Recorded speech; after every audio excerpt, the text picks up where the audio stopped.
My father leaned in close enough that I could smell his cologne and whispered sharp as a blade, "Why are you even here?" He said it inside the chapel 10 minutes before my sister walked down the aisle. White flowers, soft music. A room full of people pretending not to hear. I was turning to leave, already reaching for the door, when the groom went gray. Not nervous gray, battlefield gray. He rushed to his father in the front pew and whispered, "Dad, it's her." The old man stood, snapped to attention, and saluted me like the room no longer existed. The first thing I noticed was the quiet, not the peaceful kind, the kind that comes right before something breaks. The chapel smelled like lilies and old wood polish. Sunlight fell through the tall windows in pale stripes, dust floating slow and harmless, like it didn't know what was about to happen. The string quartet had stopped warming up. Someone coughed, and then thought better of it. I stood near the back, my coat folded over my arm, a wedding card pressed flat against my palm. I hadn't planned to stay. I'd told myself that all morning while getting ready in the small guest room at my aunt's house. I'd rehearsed it like an extraction plan. Show up, sit quietly, hand my sister the card, smile for exactly 30 seconds, leave before emotions turned into noise. Because this day wasn't about me. And because my father had made it very clear years ago that I was never supposed to be the center of anything. I wore a simple dark dress. No medals, no uniform. Nothing that would draw a second look. My hair was pulled back the way it always is when I need my thoughts to stay in line. In the mirror, I'd told myself the same thing my mother used to say when Dad was in one of his moods. Be bigger than the room. That was the plan. Then my father saw me. He was standing near the first pew, laughing too loud, shaking hands like a man running for office. He looked good. Gray at the temples, tailored suit, the posture of someone who liked being seen as important. He was in his element, father of the bride, master of ceremonies, storyteller-in-chief. His smile froze when his eyes landed on me.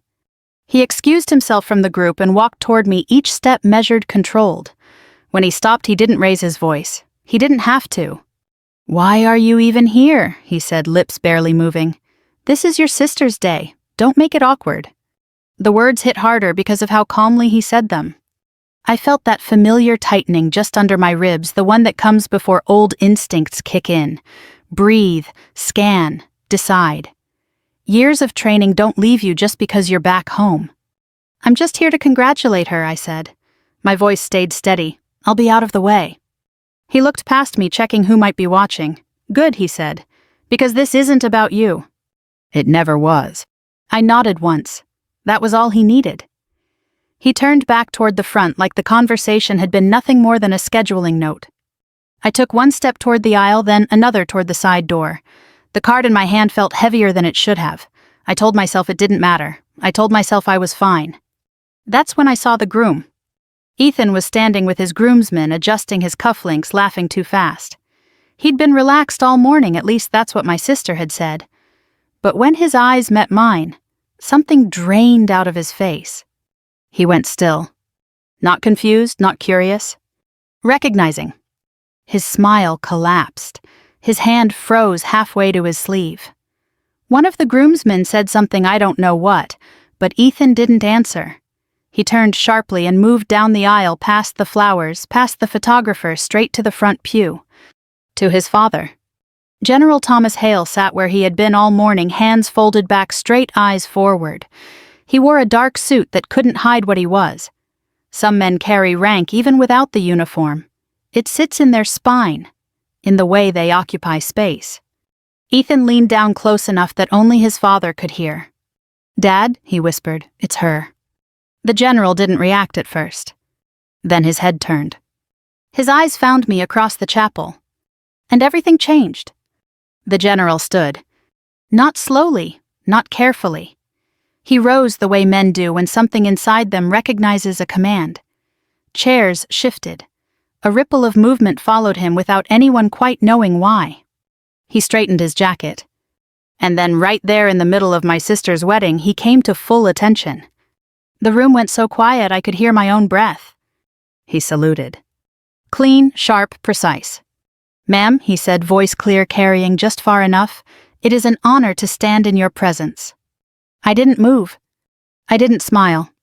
I returned the salute the way I'd been taught, muscle memory guiding me through the motion without thought. When my hand dropped, the silence stretched. I saw my father then. His face had gone pale, the color leaching out as if someone had pulled a plug. His mouth opened closed. He took a breath and didn't seem to get enough air. People were staring now, not at the general, at me. I wanted to disappear. Not because of shame, but because this wasn't supposed to happen like this. I hadn't come to be seen. I hadn't come to be recognized. I'd come because my sister asked me to come.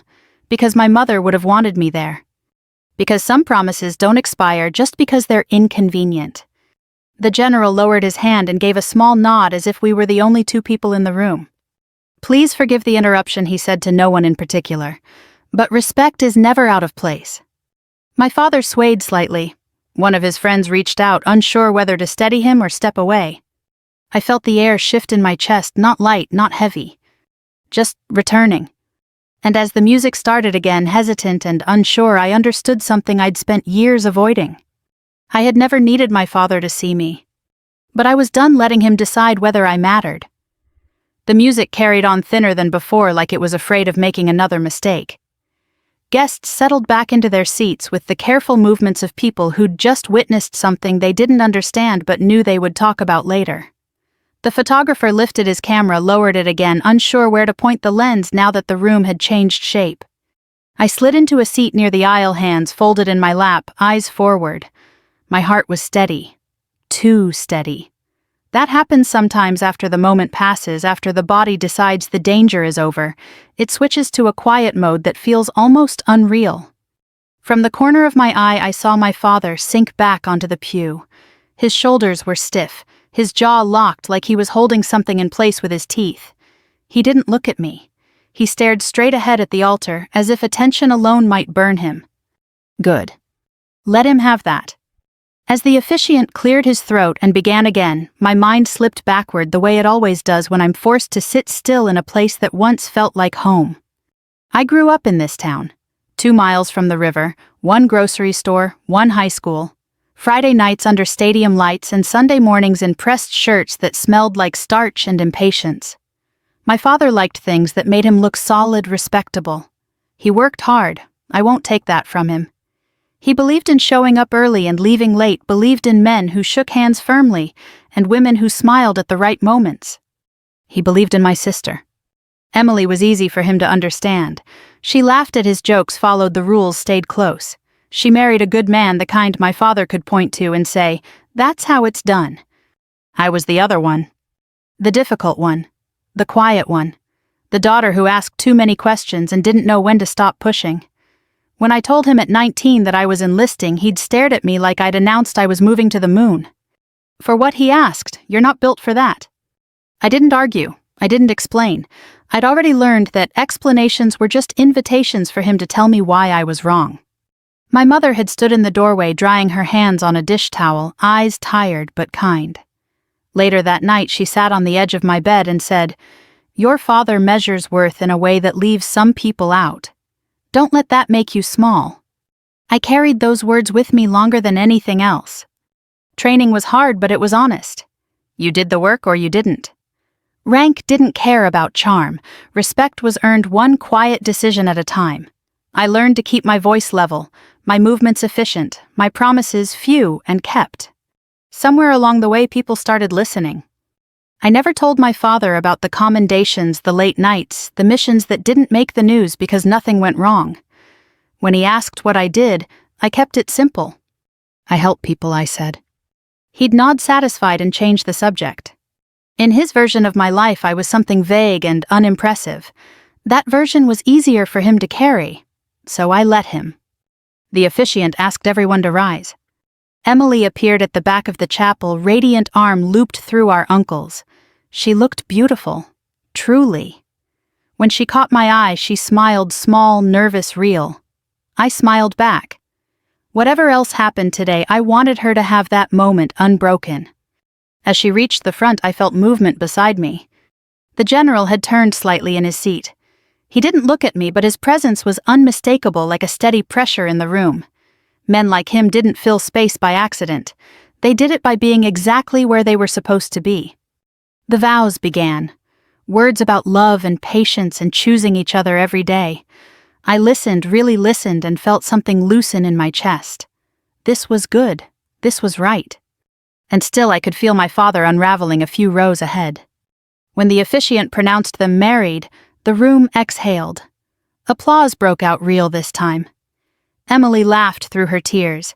Ethan kissed her, relief written all over his face. As people stood and turned, the general rose again, not sharply this time, but deliberately. He faced my father. "Mr. Walker," he said, voice low but unmistakable. My father looked up, startled, like a man addressed by the wrong name. "Yes," he said. The general extended his hand. "Thank you for welcoming us today. Your daughter has chosen well." My father took the hand automatically. His grip was firm, too firm. "Thank you," he said, defaulting to manners like a life raft.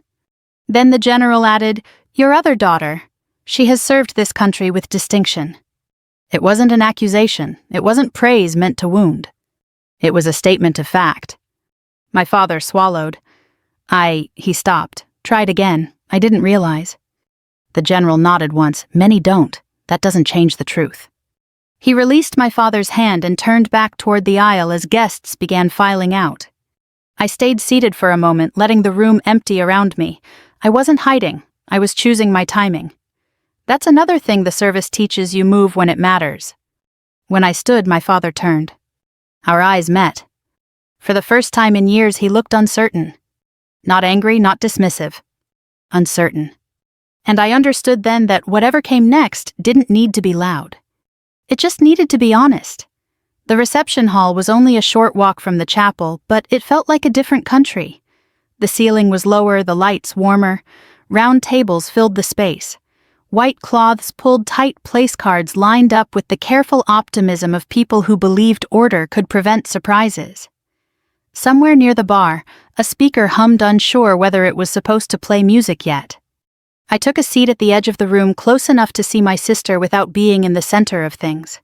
That had always been my position in this family, near but not necessary. The general stood near the window, speaking quietly with Ethan. Their heads were close, voices low.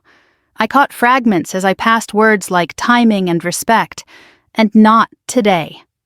Ethan nodded, grateful and overwhelmed in equal measure.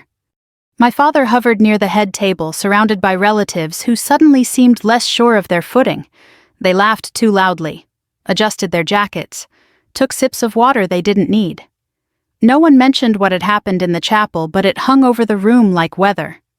I focused on my breathing. In through the nose, out through the mouth. This wasn't a battlefield. No decisions needed to be made in 60 seconds or less. Still, my body remembered what it meant to be watched.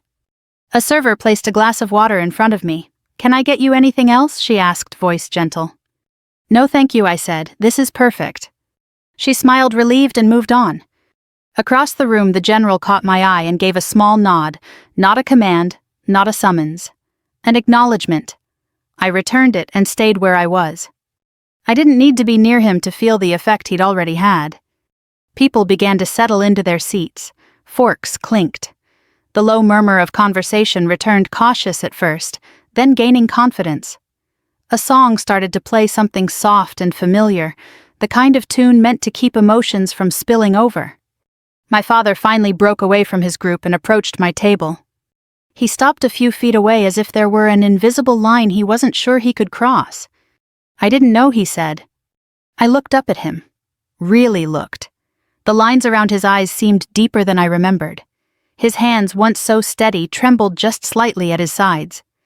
"I didn't hide," I said. "You didn't ask." His jaw tightened. "That's not fair." "No," I agreed, "it isn't." He opened his mouth, closed it. Tried again. That man, he didn't have to do that. Make a scene. "He didn't," I said. "He showed respect." My father glanced around, checking who might be listening. "In front of everyone." "In front of the truth," I said. He flinched. For a moment I thought he might raise his voice, might fall back on the old patterns, dismissal, blame, control. Instead, he looked past me toward the windows where the general now stood alone, hands clasped behind his back. Who are you to him? My father asked. I considered the question. A former subordinate, I said. A colleague. A person he trusts. My father let out a slow breath. You could have told me. I met his eyes. You never wanted to hear it. The words landed between us heavy but true. I didn't soften them. I didn't sharpen them either. Silence stretched. Then, from the front of the room, someone tapped a glass. Emily stood radiant and glowing and thanked everyone for coming. She spoke about love and family and how grateful she was to be surrounded by people who mattered. Her eyes found mine. She smiled. My father followed her gaze. Something in his expression shifted, not acceptance, not yet, but recognition. The kind that comes when a story you've told yourself for years finally cracks under its own weight. Dinner was served. Plates were passed. The rhythm of the reception took over, carrying everyone forward whether they were ready or not. Halfway through the meal, the general stood. He didn't tap a glass. He didn't raise his voice. He simply stood and the room quieted as if responding to a signal no one consciously heard. I'll be brief, he said. Today is about Emily and Ethan, and I won't take that from them. But I would be remiss if I didn't say one thing. He paused, eyes scanning the room, not searching, simply acknowledging. Service doesn't always look the way people expect, he continued. Sometimes it's loud, sometimes it's visible. Often it's neither, but it is always worthy of respect. He turned slightly just enough that his line of sight included me. There are people among us who have carried weight we will never fully understand, who made decisions that ensured others could come home, who did their work without applause and then returned to their lives quietly. A hush settled over the tables. I ask only that we honor that kind of service when we see it, he said, especially when it belongs to our own. He inclined his head once and sat. No applause followed. It wasn't that kind of moment. My father stared at his plate, appetite forgotten. Across from him, a cousin shifted uncomfortably. Someone cleared their throat. The band began to play again softly, giving the room permission to breathe. I felt the familiar sensation in my chest, not triumph, not relief. Air returning. After dinner, as people moved toward the dance floor, the general approached my table. May I? He asked, gesturing to the chair beside me. Yes, sir, I said automatically, then caught myself. Of course. He smiled just a little. Old habits. They keep us alive, I said. He nodded. Your father is struggling. That's not new, I said. No, he agreed, but it may be necessary. I considered that. I didn't come to punish him. I know, he said, you came because it was right. That more than anything else loosened something inside me. Across the room, my father watched us. Not with anger, with something closer to fear. For the first time, he wasn't sure where he stood. And neither was I. The band played something slow and familiar, a song meant to invite people onto the dance floor without forcing them. Couples stood, chairs scraped softly, laughter returned in cautious layers. From a distance, the reception looked normal again. Weddings have a way of insisting on joy, even when truth has just rearranged the room. I stayed seated. Not because I was afraid of what might come next, but because I knew better than to rush a moment that was still unfolding. Some things need space. Some truths need to settle before they can be understood. The general remained beside me, posture relaxed now, hands resting loosely on his knees. Without the formality of the chapel, he looked older lines etched by weather and years of responsibility, but also lighter, as if the salute had released something long held. You didn't have to stay, I said quietly. This isn't your family matter. He shook his head once. No, but it's a matter of respect, and that is my business. I let that sit. Across the room, Ethan danced with Emily, his hand steady at her back, his smile real this time.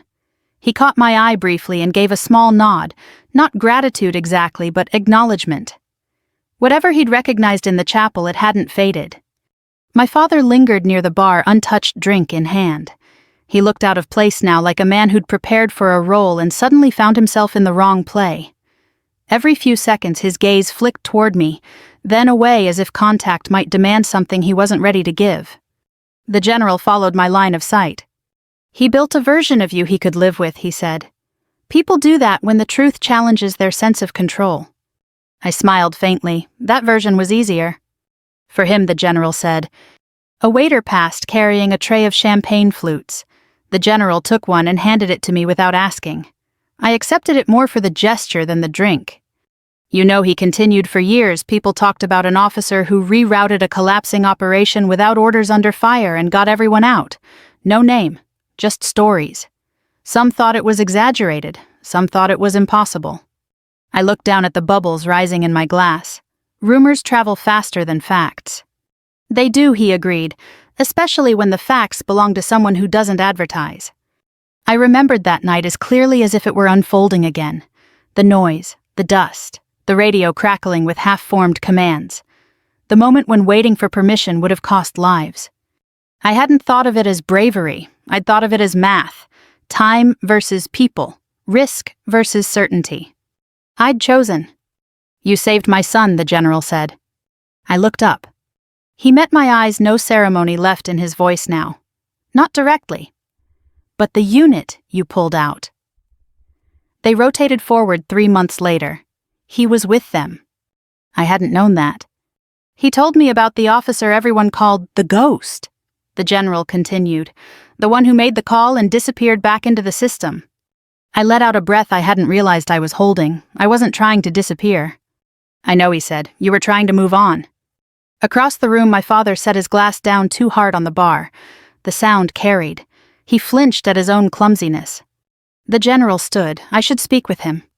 I tensed. You don't have to. I want to, he said gently. Not to correct him, just to tell him what he's been standing next to all these years. He crossed the room with the unhurried confidence of a man who had nothing to prove. Conversations faltered as he passed. My father straightened when he approached, reflexively respectful, even now. They spoke quietly. I couldn't hear the words, but I didn't need to. My father's face changed in stages, confusion, denial, something like grief.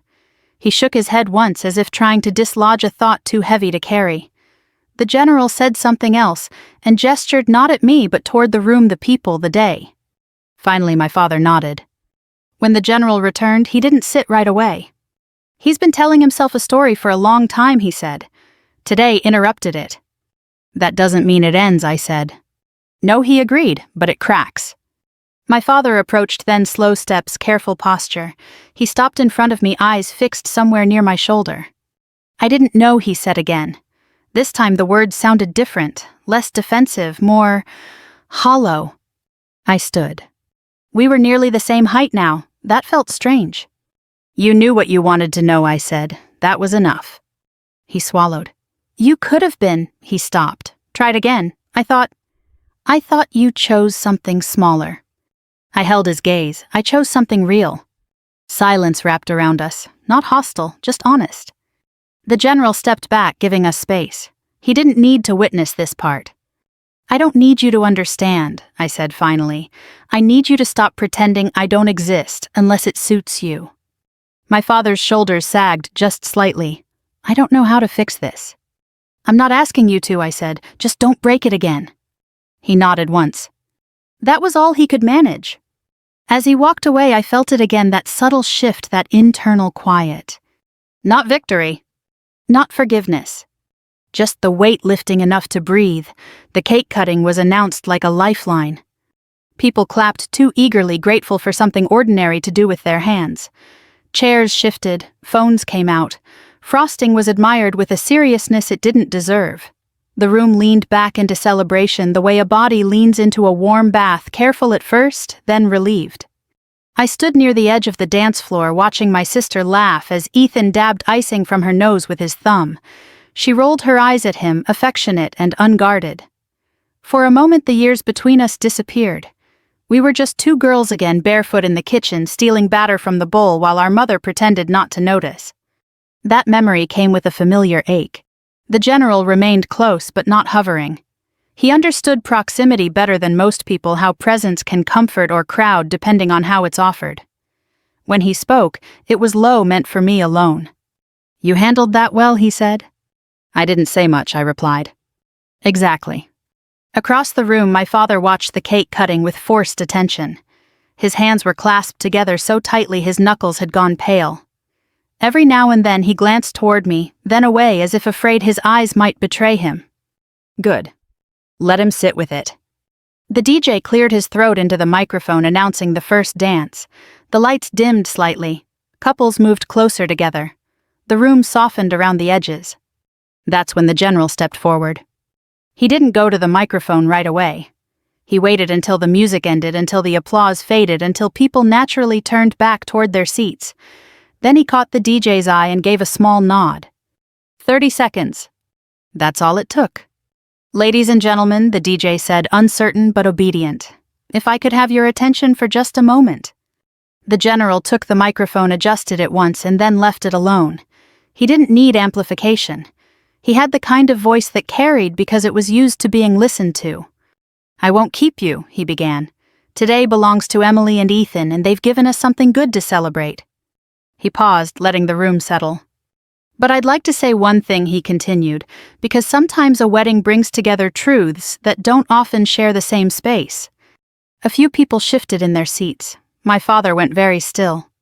I've spent most of my life in rooms where decisions are made quietly, the general said. Rooms where the right thing isn't always the popular thing, where service doesn't come with a spotlight. His gaze moved, not searching, simply including. There are people among us who have carried responsibility that changed outcomes, saved lives, and then came home without expecting recognition, he said. They did their work because it needed to be done, not because someone was watching. The room was silent now, not the fragile silence from earlier. This one was attentive. Importance, the general said, isn't decided by guest lists or titles at the door. It's measured by what you do when it costs you something. He turned slightly, just enough that I was within his line of sight without being singled out. Today, he said, we are lucky enough to be in the presence of someone who understands that better than most. No names, no ranks, no details. Just truth. He inclined his head once, handed the microphone back to the DJ, and stepped away. For a heartbeat, nothing happened. Then someone near the back let out a breath they'd been holding. Another person nodded slowly. The sound spread, not applause, not murmurs, just the collective exhale of a room that had been holding tension without knowing it. I felt it move through me, that familiar sensation. Air returning. My father didn't look at me. He stared at the table in front of him, jaw tight, eyes glassy. For the first time in my life, he looked smaller, not diminished, but stripped of the armor he'd relied on for decades. I didn't feel satisfaction. I felt clarity. The rest of the reception unfolded without incident. People danced, children ran between tables, someone spilled wine and laughed too hard about it. Life resumed, rearranged but intact. Later, as guests began to drift toward the exit, my father approached me again. He stopped at arm's length. I said something wrong, he began. I waited. I said it without thinking, he added. The thing I said earlier. I know, I said. He swallowed. I didn't mean it the way it came out. I also know, I said, but intent doesn't erase impact. He nodded, slow and careful, like a man learning a new language. I don't understand your world, he said. I never have. I didn't need you to, I replied. I needed you not to belittle it. He closed his eyes briefly, then opened them. I don't know how to fix what I broke. I'm not asking for a fix, I said. I'm asking for a boundary. He looked at me, truly looked, for the first time in years. What kind?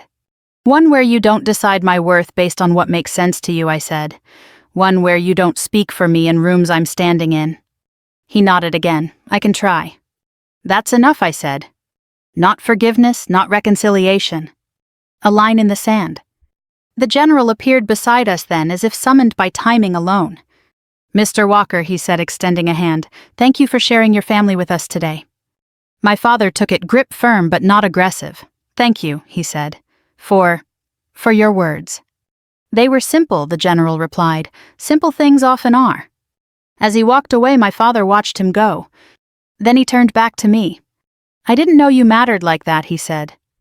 I met his eyes. I mattered long before today. He didn't argue. That felt like progress. Across the room, Emily waved me over for a photo. I joined her, smiling genuinely now, arm around her waist, her head resting briefly against my shoulder. For the first time, I wasn't performing. I was simply present. And the room finally knew how to hold that. The night air felt cooler than it should have for early summer. It slipped under my collar and down my spine, sharp and clean, like the kind of cold that clears your head. I stepped outside the reception hall and stood beneath the string lights draped between two old maples, their bulbs humming softly, moths circling like they had nowhere better to be.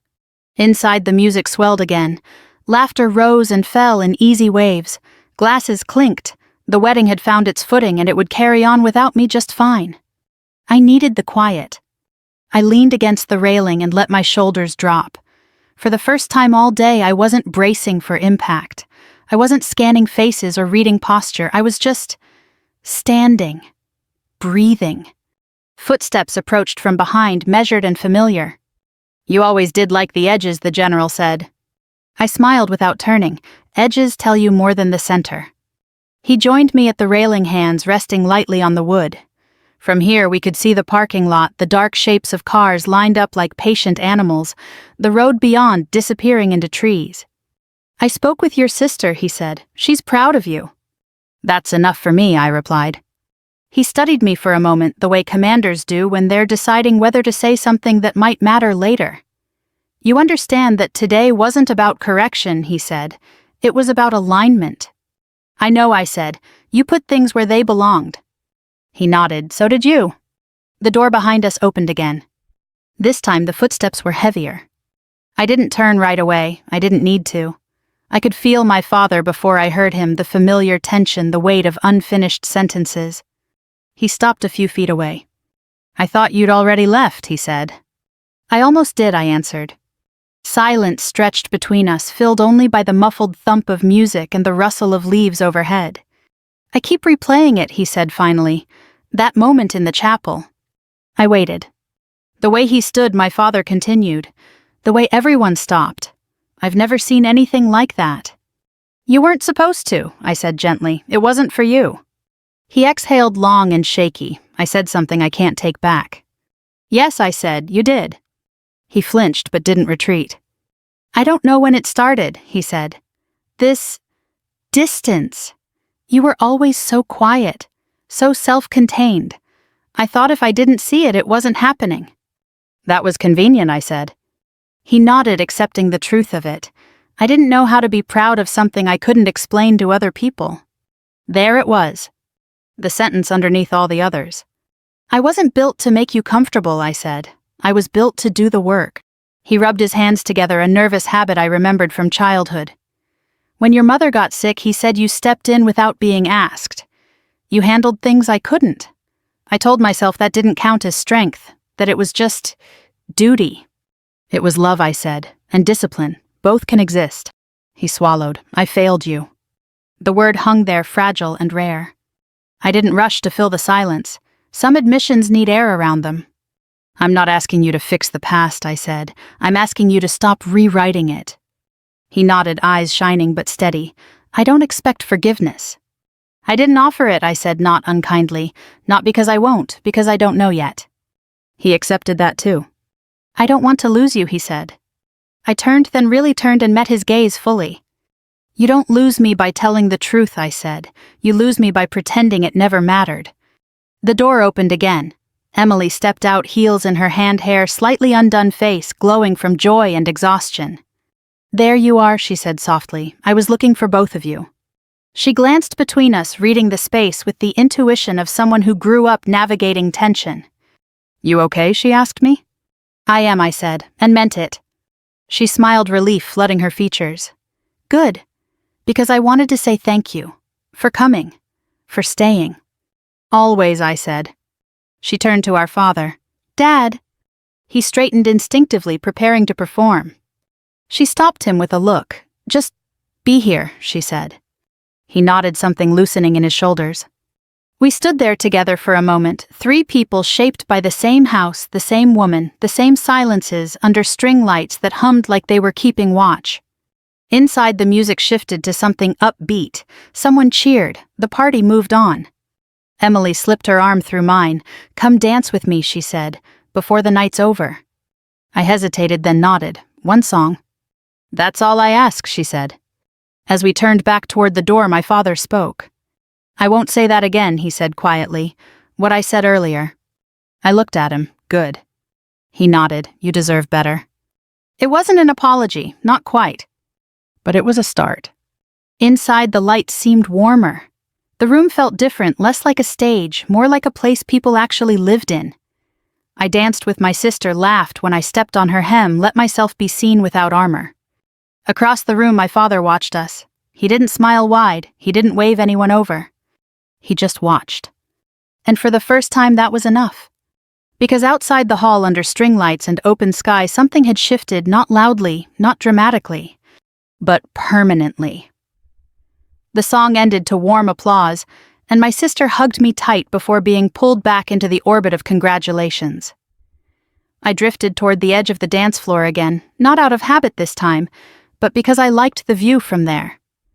From the edge, you see how things move together. From the edge, you can tell when something has truly changed. The general caught my eye from across the room and lifted his glass slightly, not a toast, a quiet acknowledgement.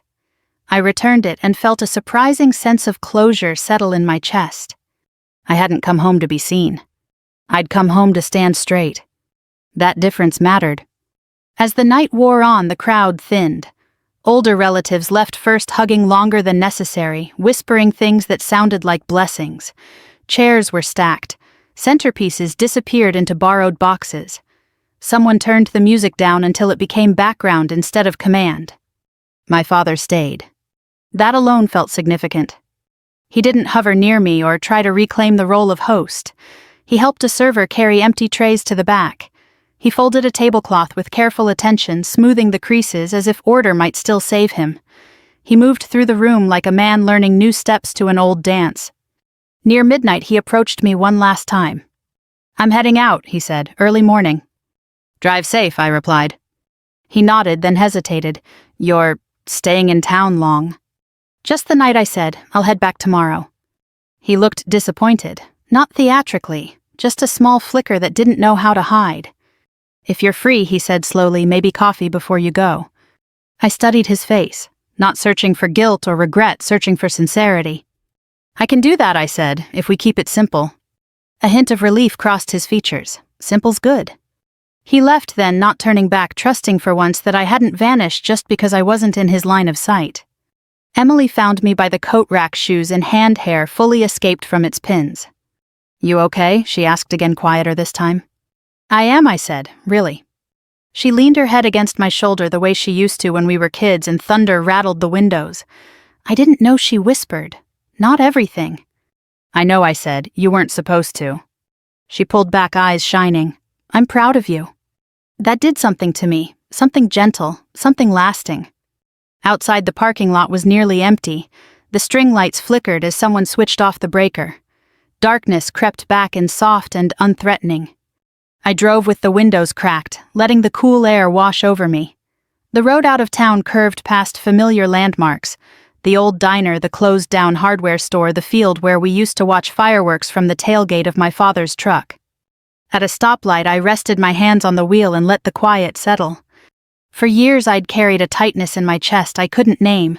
Not anger exactly, not sadness. Something closer to compression.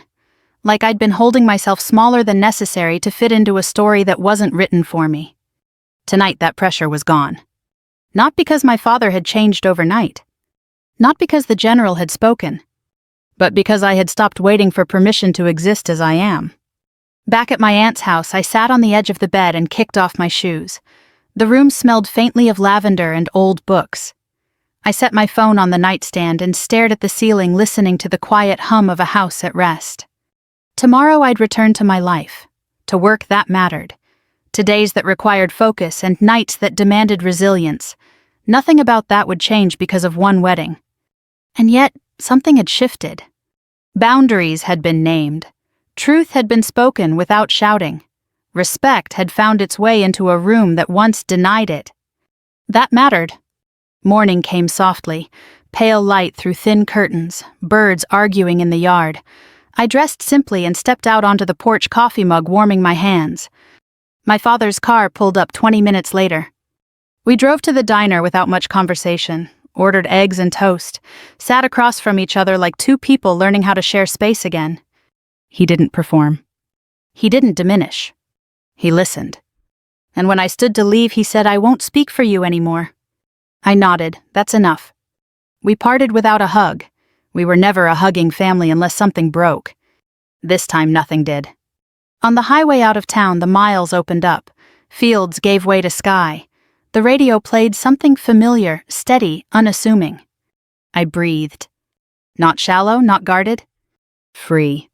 If you've ever been in a room where someone tried to make you feel small, if you've ever carried your worth quietly while the world looked the other way, I want you to know this. You don't need a spotlight to matter. You don't need permission to stand straight. And sometimes the truest kind of justice isn't loud at all. It's just the air coming back when you finally stop holding your breath. If this story stirred something in you, if it reminded you of a moment, a person, or a truth you've been carrying quietly, I'd love to hear from you.